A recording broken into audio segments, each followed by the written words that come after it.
I think an absence of something is what drew me back. I don't know. A lot of people say like the absence of the gift of the Holy Ghost. I don't know that it was entirely that, but it definitely felt like, before I was in a situation and I felt a little bit more whole, and then I didn't, and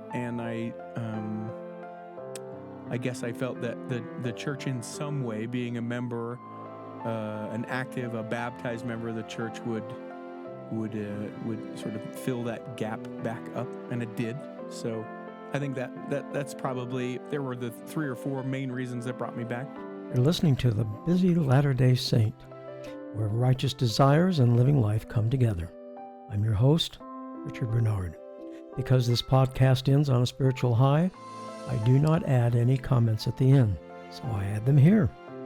You can help support this podcast by sharing it with friends and family, clicking the follow button, and giving it a star rating.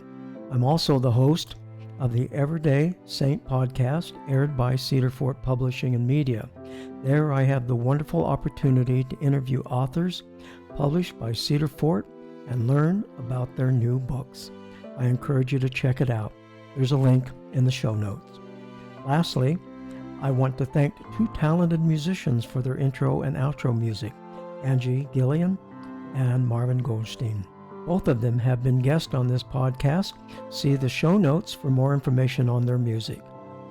Richard Steadman, host of the popular podcast The Cultural Hall, better known as Richie, by the way, joins us today. He shares his love of the church, his faith, and his love of church history. By the way, did you know the church had a church bar? Well, there's this and much more. And now, here's Richard. Richard, welcome to the podcast. How are you doing this morning? I am fantastic. Thank you for asking. Did you shovel your snow yet? I don't. I have made a 2024 resolution wherein I am not going to shovel snow this year. Oh, okay. So when it gets to be 6 feet, what do? I drive over it, and I actually have the previous owners of my home left me, the only thing that they left me was several bags of ice melt, and so it is my intention to, I don't want to, they say waste not, want not.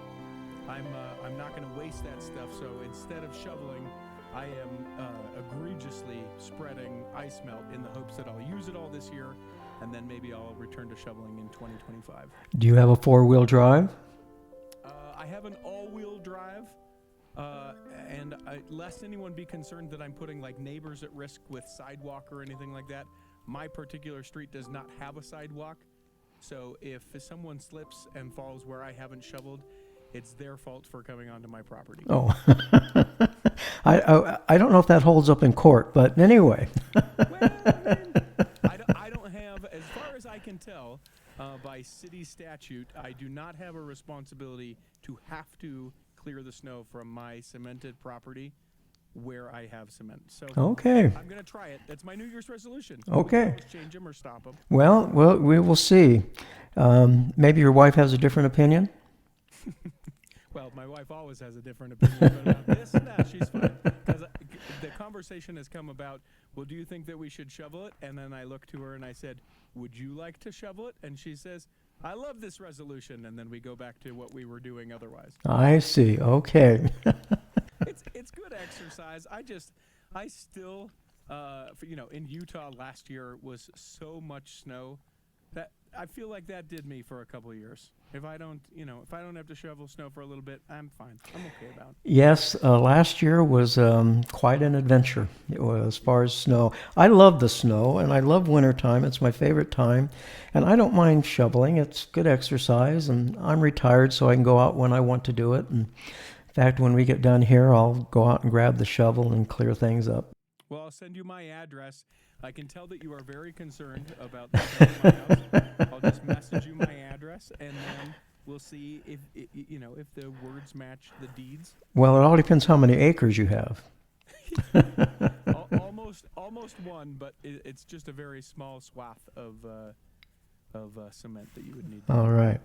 Well, now you're an experienced podcaster. How long you been doing it? So podcasting, we recorded our first episode in first episode of the Cultural Hall back in, I want to say that we recorded it in like January of 2011, but we didn't technically publish it until April 6th of 2011. Okay. Now, you were doing it before people knew what a podcast was. Yeah, for the most part. I mean, now with 4 or 5 million plus, I think when I first got in, there was maybe 100,000 podcasts. Mm-hmm. So, yeah, definitely the technology was new. The like telling people what a podcast was always my favorite. They're like, yeah, but what station is it on? And it's like, no, that's not what this is. Yeah, but what time do I listen to it? Whenever you'd like. How can I listen to it whenever I'd like? Never mind. Forget it. You'll figure it out sometime. Well, now I'm curious, back then, how did you get the word out that you had a podcast? Well, so social media was still around quite a bit. And so what we would do, and this was back when social media would not only allow you to share links to, your particular show or whatever, but they would keep those links and people would be able to see them. Nowadays, you post something on social media and it's, you feel like nobody sees it, and it's because no one does really see it.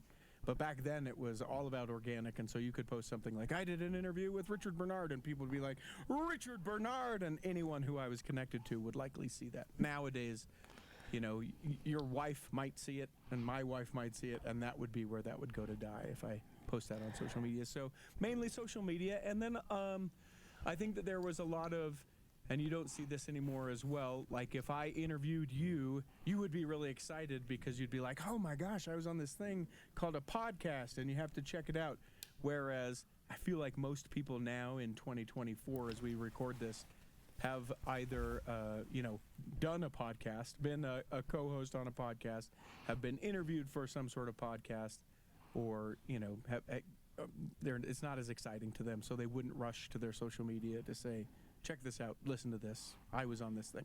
It's just not the same. Well, now, just from a technical standpoint, what equipment did you have back then? Quite honestly, the same equipment that I have now for the most part. The mic that I'm using today is a little bit nicer than the mic I had back then. The board that I'm using now is a little bit nicer than the board that I had back then.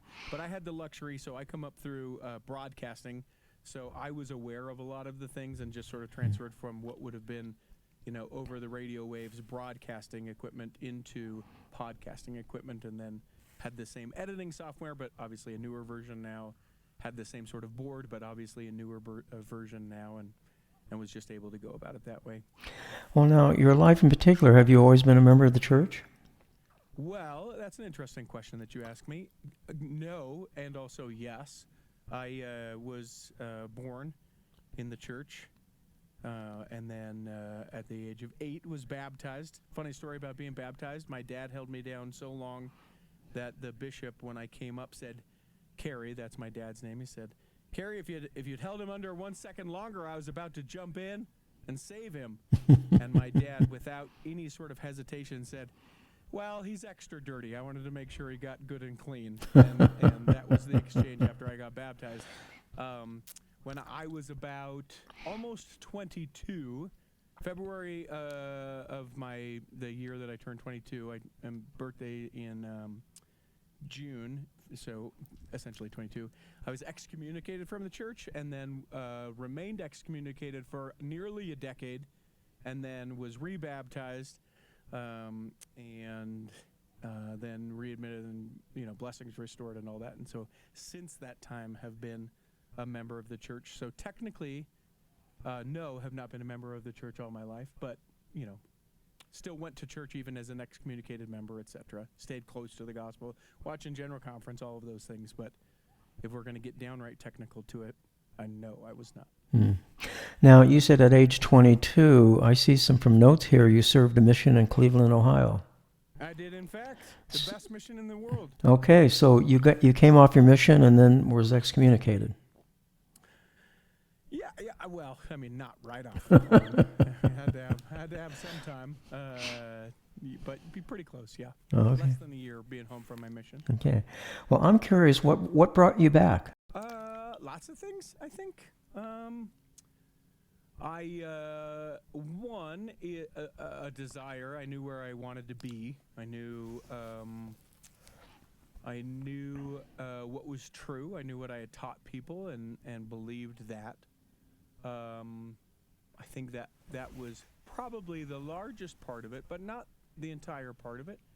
I think that a large amount of my identity, both as an individual and as a member of like my family, sort of resides in my faith. Being a Mormon person, culturally Mormon or a member of the Church of Jesus Christ of Latter-day Saints.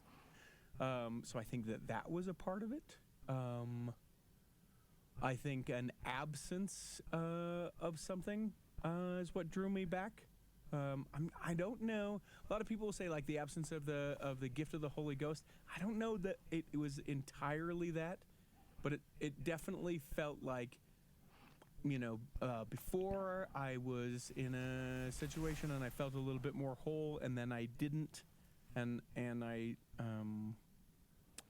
guess I felt that the church in some way, being a member, an active, a baptized member of the church would sort of fill that gap back up, and it did. So I think that's probably, there were the 3 or 4 main reasons that brought me back, would be those. Well, now, what concerns did you have about the church? Well, I mean, that is an interesting question. So, are you asking? So, the reason why I was excommunicated was nothing to do with concerns that I had with the church. Oh, okay. If that's the question that you are asking. Yes. But yes, do I have concerns about the church? Of course. I think that anyone who loves the church and wants to see it succeed has things that they go, guys, is this the best way forward? I hope so, because I don't know that I would pick it this way. So, I mean, yeah, that would be that. All right. Well, let's get further in your life. It says here you love the theater and fine arts. I do. As a matter of fact, in a play right now, not right this second, obviously we're doing this interview, but we open a show tonight at a theater in Utah called the Desert Star Theater, where they do spoofs and parodies. And tonight we open up a show called Pirates of the Caribbean, which, as you could probably guess, it's a spoof of the Disney movie and ride Pirates of the Caribbean. Now, where is this theater located? It's in Murray, so center of the Salt Lake Valley, like 49th South and State Street. Oh, okay. It's been around for about 36 years, and their bread and butter is making family theater that uses a lot of culture as its jokes and is family friendly. So you go, you know that you're not going to have anything that you're going to have to explain to your kids on the way home and say, well, I'm not telling you what that is, or we'll talk about that when you're older. There's not any of those things, but it's a fun couple hours. We do about 90 minutes of a play, and then we take a break, and then we come back and do what's called an oleo, but it's essentially a musical review where we're singing popular songs to a theme. Like our oleo for this particular show is a flower power oleo, so it's all songs from the 70s and late 60s, and it's a lot of peace signs, and love is the answer in the oleo. So we have a good time with that. Well, now, what do you enjoy about acting? A couple things. One, I feel like it is the exercising of God-given talent, which maybe sounds pretentious, but I feel like God blessed me with the ability to be able to do that. I think that 10 years ago I wouldn't have been able to say that statement, but when I recognize, God made people very different, and the fact that whether it's the courage or the talent or whatever the thing is that He has blessed me with to be able to, act literally in those capacities is not something that everybody can do. And so it's a fulfillment of what I feel like God would have me do in some form or fashion. The other thing is, I really enjoy that when people come to a theatrical experience, particularly there, but anywhere, that what they're seeking is an escape from their life, right? Life at home may be hard. Maybe they're not getting along with their spouse. Maybe a medical concern has them this. A child isn't doing this thing. Whatever the thing may be, they get a respite for a couple of hours where they don't have to think about that. And to be able to be a purveyor of like a break for someone just seems seems like a really great blessing. Like I like that perspective of what I do. And then the final thing is, and people that perform and create will know this probably more than others, but there is something to, like, we do the same script every night for the most part, right? But we also allow, if something happens during the show, power goes out, we've had a fire before at the theater, different things that will happen. We don't encourage that, but certainly life happens, right? But those things will get incorporated into what we're doing. And even if there's not some like big thing like that, every audience is different. And so some night one joke may hit a little bit different. And so every night it feels like I'm playing with friends to create an experience that one night is the only time that experience will happen. And sometimes it's because of casting, sometimes it's because of the people that are in attendance, sometimes it's because one of those things happens that will never happen again, a fire, a power outage, whatever the thing may be.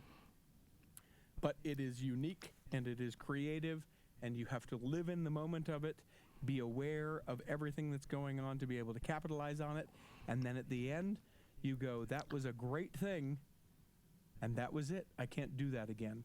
And some people try and make the thing happen again, and it's not ever the same. Right. So it's a perspective. The older that I've gotten to try and look at sort of life that way is sometimes we think it's got to be this, and if I can do this and then repeat this and all that, and I think, no, I think that there's just sort of the moments that it comes and you go, this is the moment. Man, now this moment is gone. Do you do any improv? Of course, life, man. But also, I do improv, and there's improvisation that is allowable within the script. But I've also been a part of improv troops, started improv troops. Okay.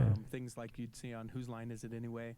Yep. And those kind of short form games are really fun to do too. That's not this, but I do love doing it. Yeah, we have a daughter that was involved in doing improv. And very cool. Yeah. With a troupe or professional? Well, it was with her friends.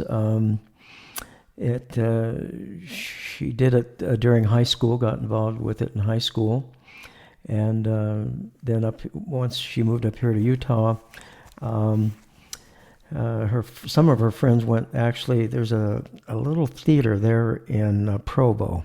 Can't remember the name of it.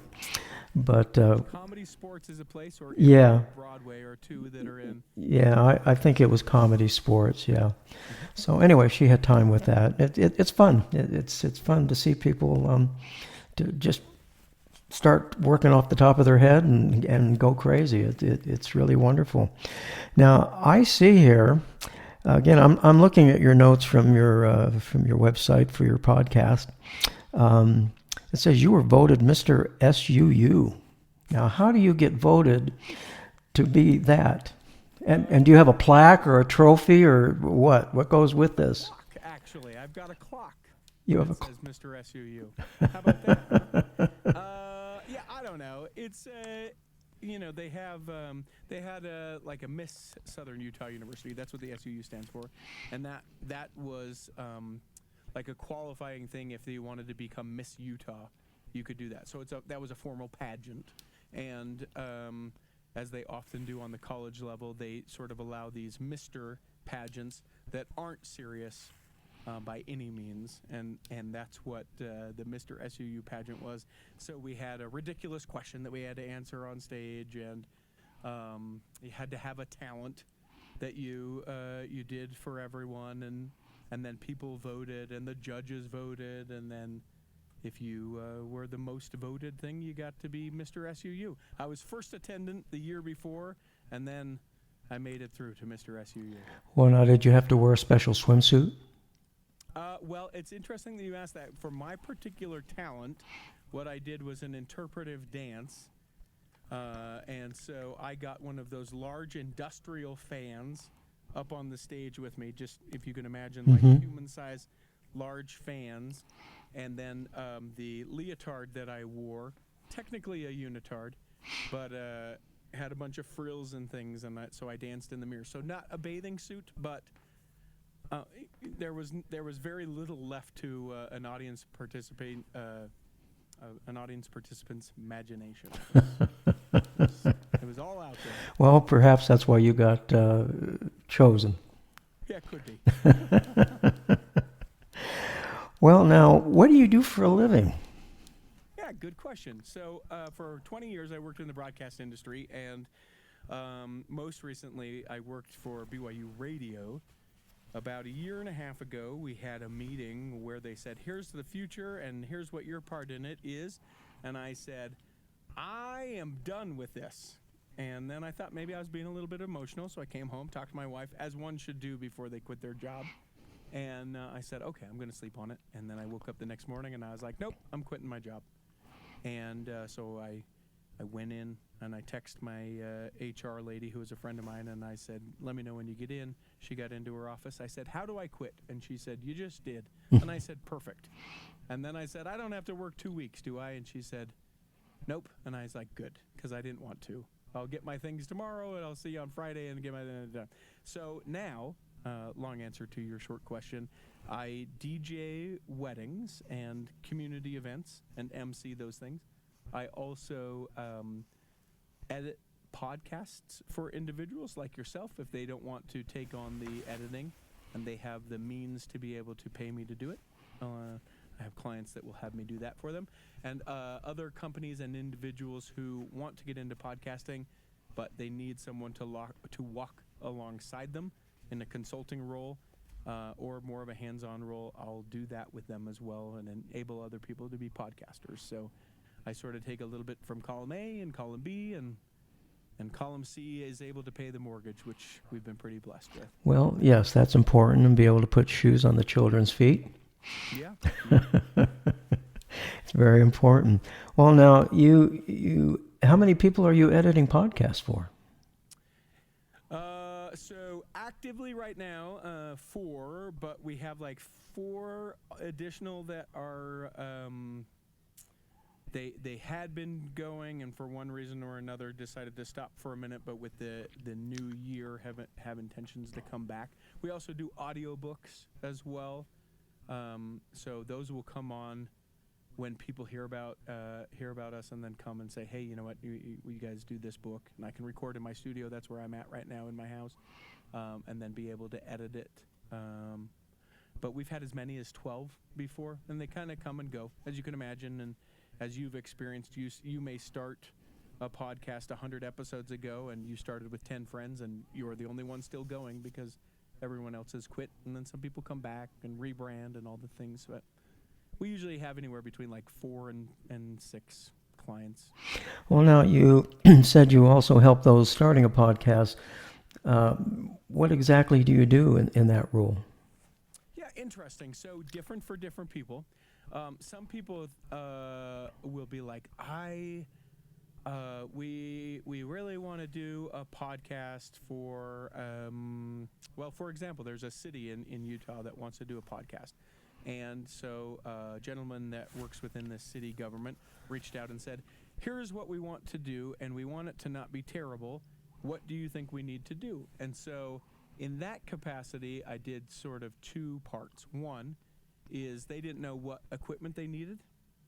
They could probably have researched it, but, a lot of people will, rather than, really take the time, they find someone who knows, and they say, here are some shekels, tell me what I need. I don't want to have to do this because I'm worried about another part of it. So they did that part of it. And then the other thing is that we really talk through how to identify who your audience is going to be and then be able to speak to that audience. A lot of times people will be like, I have a really great idea. We're going to answer questions. That's going to be our podcast. And that's a great idea. There are successful, podcasts that just answer questions. But, are you answering medical questions? Are you answering tax questions? Being able to really help people focus their idea, I think, allows people to be more successful because then they can connect to their niche quicker. It allows them to be able to feel like they are getting traction with what they're doing, especially if they have something kind of down funnel that they're, the podcast is attracting people to them and then they want to sell a book or they've got a class or a mastermind or whatever the thing is. The quicker you can attach to your niche allows people to feel like they're making their money back quicker, because it is an investment to do a podcast. So anything like that. And some people just want someone to tell them, that was good. Or don't say, or, you know, you talked for 2 hours to a guy about nothing. Or be longer, you only talked for 3 minutes. Some people just need that person to walk alongside them and go, yeah, keep going. Yeah. Well, now, in today's market, what do you tell them about getting the word out? Yeah, good question. Particularly about podcasts, I think there are a few things. One, still going to social media and telling people that you do it, I think is, even if it doesn't touch, the thousands of people that it used to, I think that for the people that do see it, it keeps it top of mind. So-and-so has a podcast, the podcast is about that, and then you sort of create an instant connection in people's brains to go, Elder Barnard does a podcast. His podcast is about this. If I ever think of something that would be to him, I'll make sure and mention that to him. So I think that is important. I think that telling people, talking to people about it, you don't want to be the guy or girl who always is talking about your podcast, but I think being able to say if there's a particular episode that you like to people that you know would be potential listeners, I think that's valuable. I think that the greatest evangelical tool that you can have for a podcast is the people that listen to it. If you tell them, hey, I feel like this was a great episode. If you felt like it was, is there someone that you can think of that would particularly benefit from the message that we shared today? Someone that is struggling with the thing or needs the advice that this podcast episode had, share it with them. And then lastly, I think that there's a tremendous amount of value, if done correctly, that if you put yourself out there to be on other people's shows and then say, you know what, I do a thing and this is this thing and I'd love to have you be a part of this thing, if that sounds attractive to you. I think that done right and done well can attract an audience. But it's also to remember that, if someone is promising to make something an overnight success and thousands or tens of thousands of downloads, it probably is too good to be true. I'd never heard of you, and I never heard of your podcast until... I've never heard of you. And we evidently have mutual listeners, because someone contacted me and said, you have to be on Richard's podcast called The Cultural Hall, and you need to contact him and tell him you need to be on there. And so I think I did reach out about a year ago, maybe a year and a half ago, and never heard back. And so then I had somebody approach me recently and said, you really need to be on Richard's podcast. And and so that's how I started listening to your podcast, and they are great. And so for those that haven't heard of your podcast, what exactly is the purpose of it? Yeah, interesting, right? People will ask me this, and I feel like, especially the podcast consultant within me, feels like I should be able to say, the Cultural Hall podcast, or show available in podcast form, is a show that talks about all things Mormon and a new age, blah, blah, blah, right? Some sort of elevator pitch. That's what I would tell my clients to do. But for me, in particular, I feel like it has become so many different things over the years that I've done it that I'm not sure I know exactly what it is. Initially created so that I could meet, air quotes, famous Mormon people. That's why I wanted to start it. And then, I guess even before that, I had a couple of friends who were starting podcasts, and I was like, I want to start a podcast. So that's what kind of started it. And then I was like, I want to meet famous Mormon people.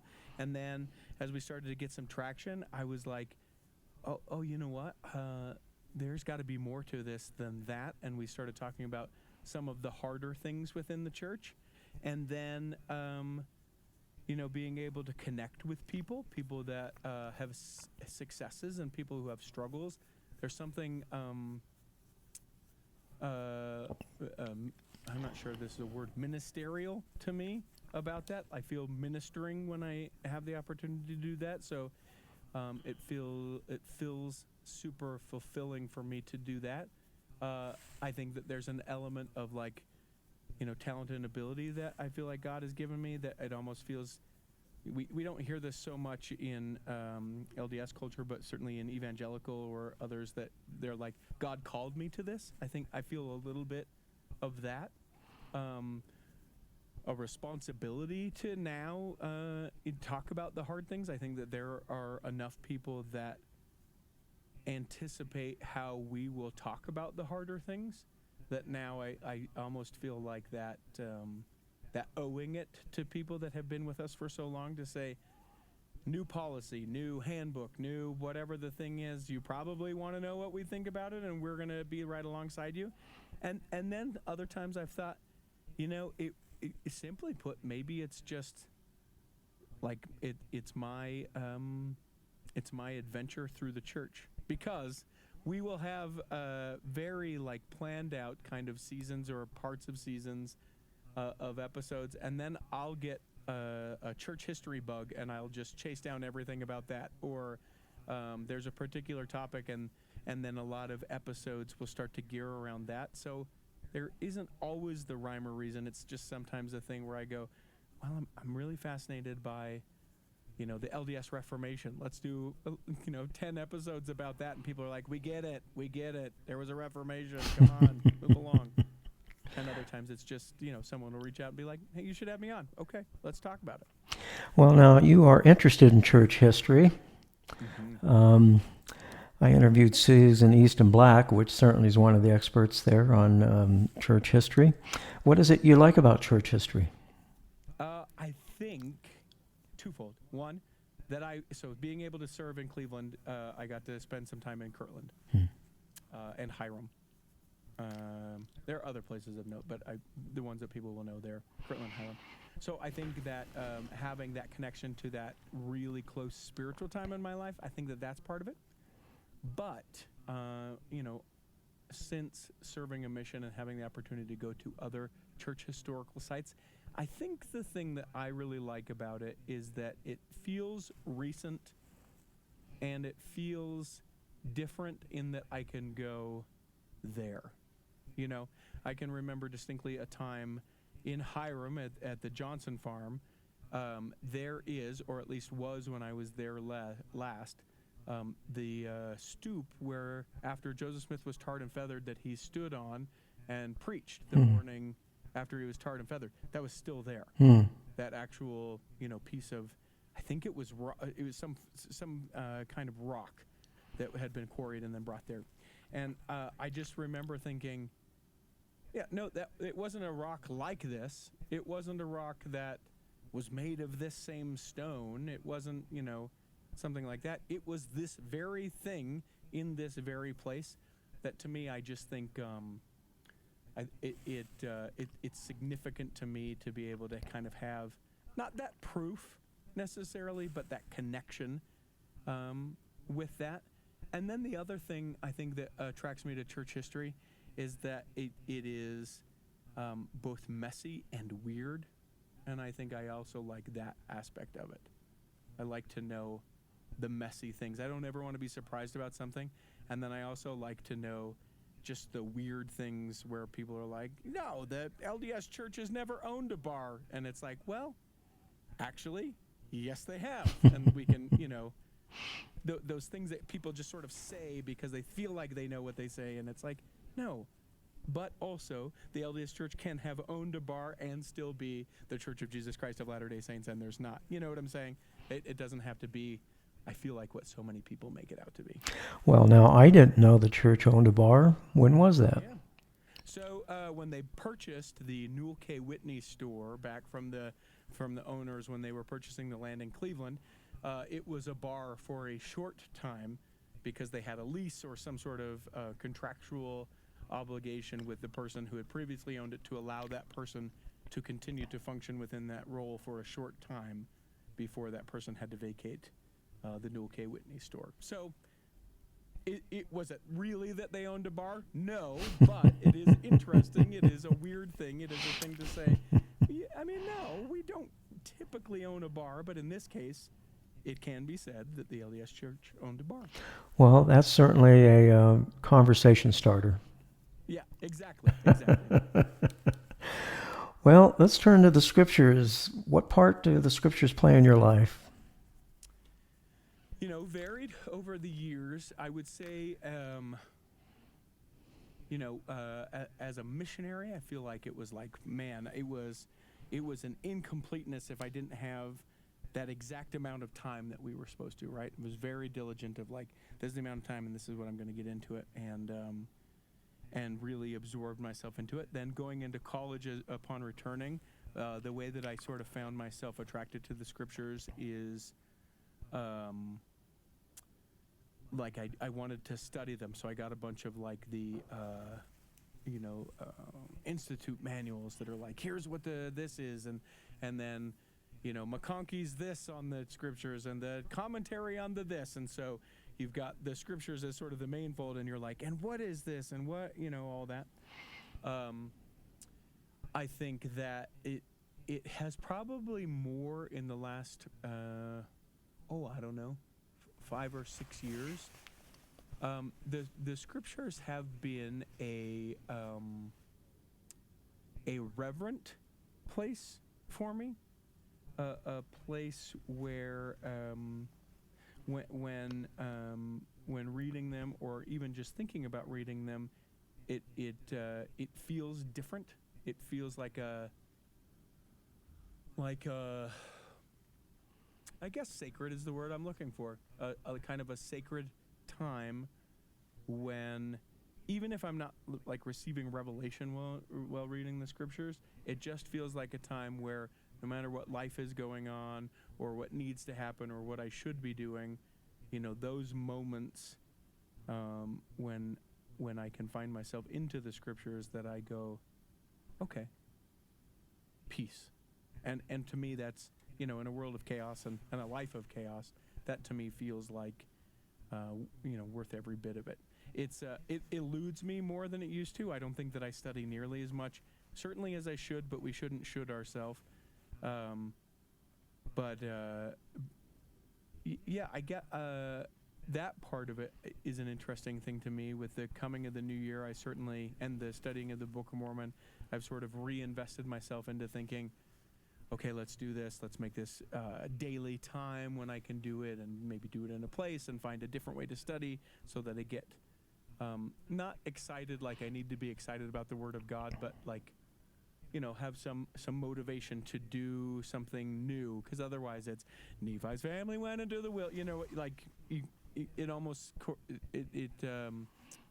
I sort of talk myself into this mundaneness of it, and I know once I get into it that that's not what I'll feel, but in anticipating the time to read it, I don't allow myself to see what it could be. Yes, a vast majority of the members of the church do not study the scriptures daily. Yeah. They struggle with it. And I remember asking Susan Black, when she studies the Doctrine and Covenants, what does she do? She's one of the great minds concerning that. And she says, I always turn to the Lord and say, what is in this that I just don't know yet? And that's what we have to do. I read the Book of Mormon every day, and when I get to the end, I go right back to the beginning, even if the Come Follow Me is on the New Testament or the Old Testament. And sometimes you're right, especially at the beginning of the Book of Mormon, which everybody knows, according to President or Elder Bednar, everyone stops right there where it starts with Isaiah. And then they put it back on the shelf. And then they come back to it again. So we all know the first part, and as I'm reading that, those first few chapters with my wife each morning, it's, what is there in this that I just don't see yet? And that's what we really need to do. I am curious. During the period of time you were not a member of the church, did the scriptures play any part in your life? Sure. Yeah, so I was a regular church attender in the time that I was not a member of the church. So within, like religious attendance and that had the scriptures, there would be times within that window of time where I would feel particularly drawn to them, and to the point of being like, hey. So I should back up a little bit. So during the 10 years, there were a couple of times where I made the push to be rebaptized, and it didn't occur. But part of those sort of moments of intensity, trying to be rebaptized, those were often accompanied by a rigorous or far more rigorous study of the scriptures. Okay. Well, now, when you study the scriptures, what do you do? Yeah. Okay.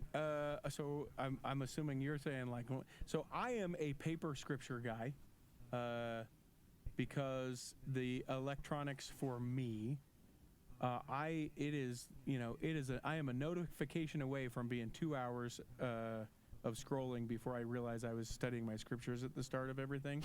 So for me, I am paper in a room that is away from other distractions, and then just being able to sit down. I'll oftentimes have either a companion piece, one of those institute or some other sort of commentaries about it, or a journal or piece of paper, something that I can, jot something down to go, I don't know about this. This is something that strikes me.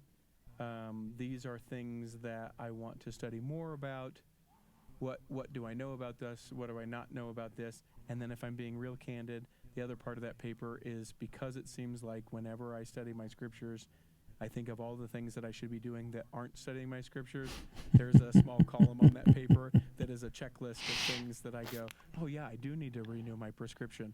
And so I'll write that down. And then once I write it down, it can be out of my mind and I can go back to focusing on the scriptures. Whereas if I don't have that, I'm like, I should. You know what? Why don't I just stop right now? I'll renew my prescription and then I'll come back to it. And then quickly I've found either no time or no focus in the scripture study that I've been doing. Well, maybe those little hints of things you have to do is part of the inspiration from reading the scriptures. Sure. I don't discount that. I also know part of it is a symptom of ADD, which I have, and I am perfectly fine to own it and be able to treat it by writing it out and going, now I don't have to worry about it anymore. And then I have a checklist of things to do when I get done with scripture study. Very good. And what about the family? Do you have regular scripture reading with the family? Yeah, good question. So my wife is not a member of the church, so no, we do not. Oh, okay. I can remember as a kid some of the most precious times that I have, from my younger youth, is reading the Book of Mormon with my dad. My parents were divorced when I was sort of a young tween, but I can remember the occasions where we would take to read from the Book of Mormon. Certainly knew how significant it was.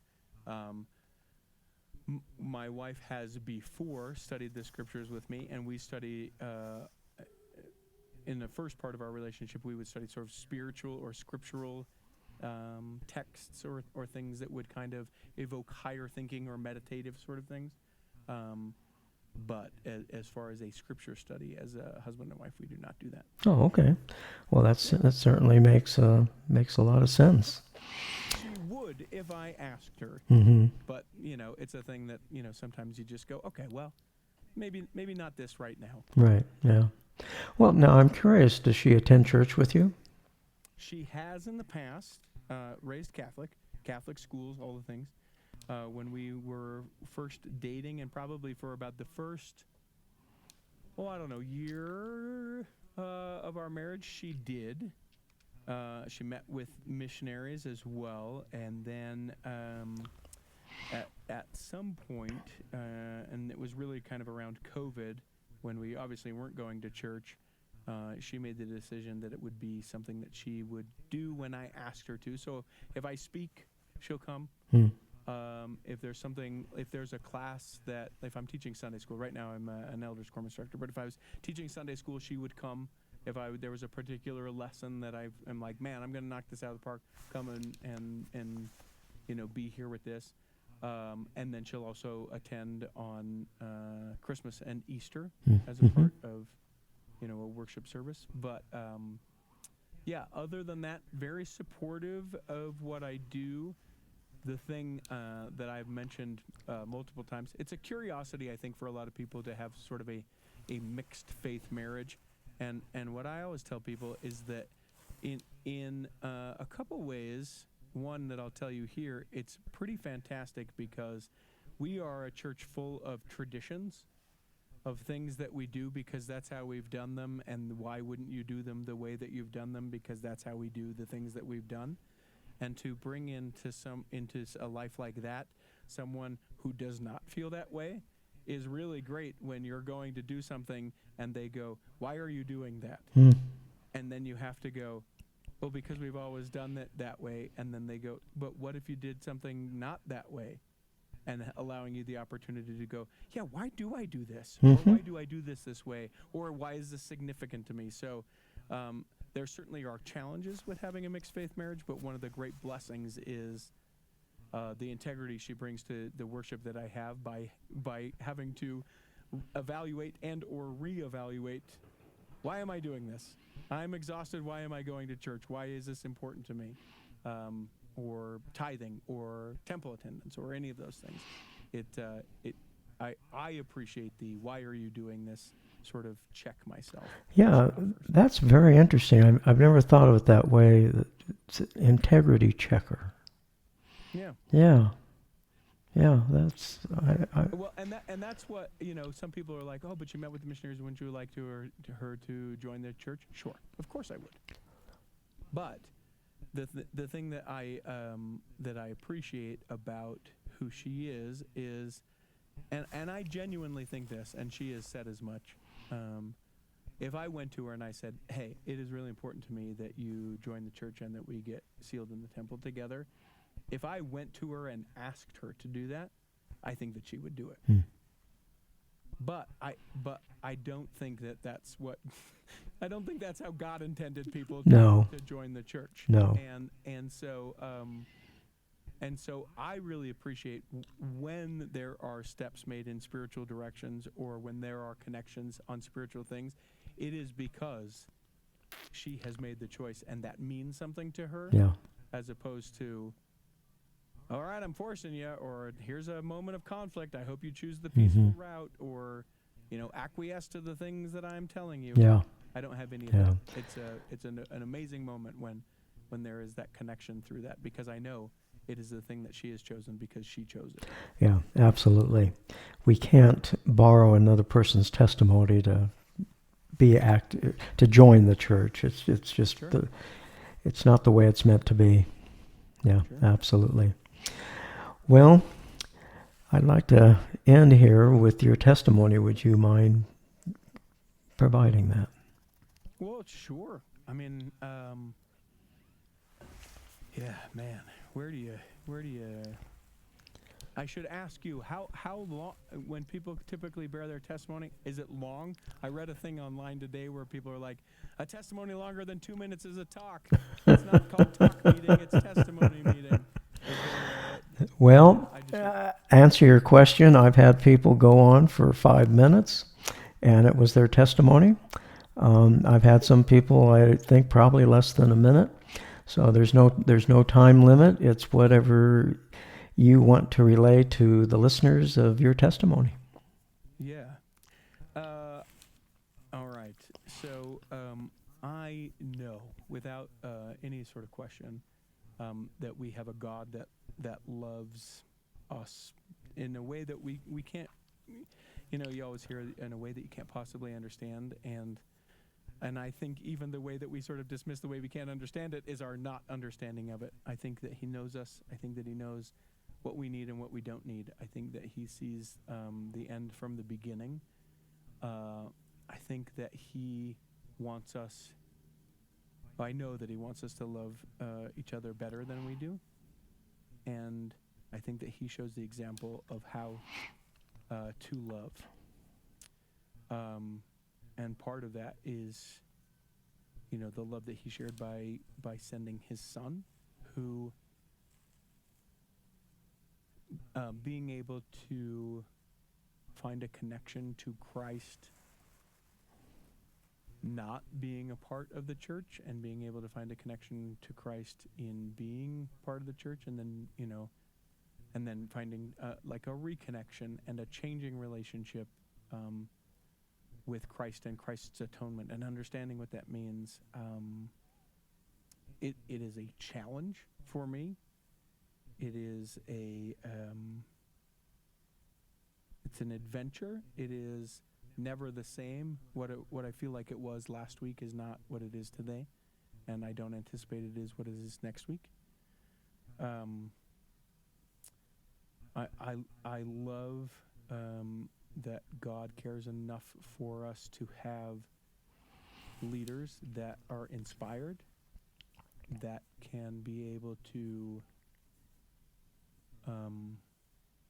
guide in a way for a 21st century group of people who just want to do the best that they can give that individual and individuals the guidance that we need to not only be able to return to live with Him, but also to be able to lead happy or happy-ish lives. It's not always meant to be happy, but joyful, I guess, is maybe the word I'm looking for. That we can have joy. It's not always happy, but that we can have joy in what we end up doing. And I'm thankful so very much for and a large part of my testimony is knowing how God knew the experiences that I needed to have on a mission that would allow me to experience everything that I had coming home from a mission, that allowed me to be able to come back to the church. I think that I suspect had I served anywhere else with anyone else, that I maybe wouldn't be in the situation that I'm in today, but that God knew what I needed, knows me well enough, and provided me the experiences that I needed so that I could not deny the truthfulness of the gospel and my part in it. And it's fun to see for me how that plays out, because just when I think I've got it figured out, like, oh, that's clearly what it is, it's not what it is, or it's just such a small glimpse of probably what God sees in its totality. And I just